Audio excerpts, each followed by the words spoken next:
now for our community update this morning. The 4th of July is right around the corner, which of course means celebrations will be in full swing. And with the busyness of the holiday, there's also an increased need for blood donations. Joining me today are Captain Nick Craig from the Green Bay Metro Fire Department and Jen Gonzalez, Communications Coordinator with the Green Bay Police Department. Thank you both for being here with me today. So let's start off with you, Jen. If you could just break down fireworks, what's legal, what's not. What do we need to know about that? Sure.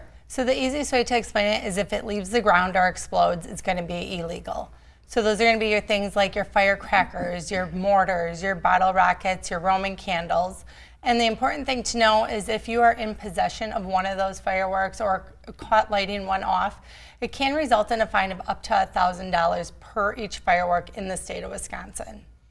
Okay, and then let's talk about some places you'll see they say you'll need a permit to have a firework. Captain Craig, how does one get a permit? Is it too late to do so? I mean, 4th of July is tomorrow. Yeah, if you're looking to get a permit for this weekend, it's way too late. There's a 15-day period where you have to give us notice.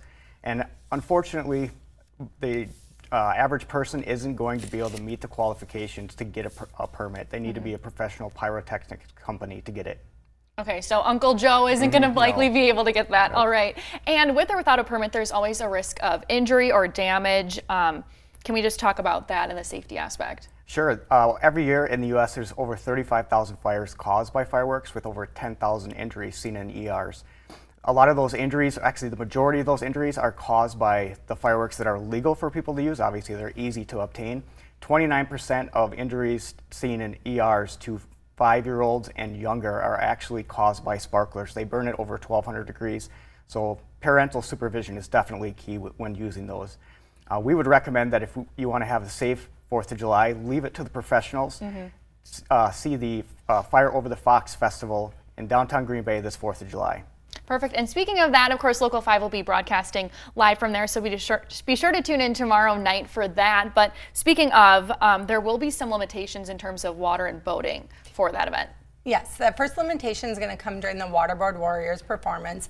We need to provide them a safety zone for that show, so that's going to be from 4 to 5. So boat traffic will be restricted in the area of their show during that time, with the exception of a brief intermission around 4:30, and then we'll allow limited boat traffic through under our guidance.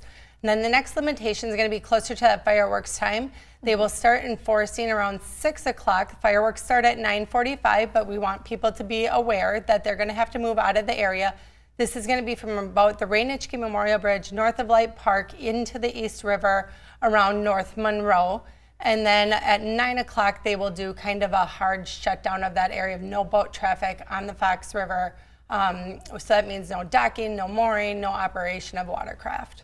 Okay, perfect. And speaking of holidays like this often come with a need for greater blood donations, especially in the summertime. And today, actually, the Green Bay Police Department and Green Bay Metro Fire are teaming up to make a difference. Can you tell us about what's happening today? Yeah, so it's the Battle of the Badges blood drive with the Community Blood Center, and we're competing to see who can bring in the most donors. So that competition is going to take place this morning from 7:30 a.m. to 11:30 a.m. At the ADRC on Adams Street. The Community Blood Center will have their mobile blood bus there, so we're just asking people to come donate, pick a team. All right, and Captain Craig, I understand there's an extra incentive to take the time to donate to. There is. Eligible donators can choose whether they want their donation account for the Green Bay Police Department or the Green Bay Metro Fire Department. Successful donations will actually receive a $15 e-gift card from the Community Blood Center, and also they can choose a mug from the Green Bay Police Department or Green Bay Metro Fire Department, depending on who they choose. Okay, perfect. And then last question, Jen, how can people sign up for that today? Yep, so they can sign up on the Community Blood Center website, communityblood.org. We also have that information posted on both of our Facebook pages, so Green Bay Police Department and Green Bay Metro Fire Department. Okay, got to pick one, and we'll see who ends up the winner. Thank you both for joining us today.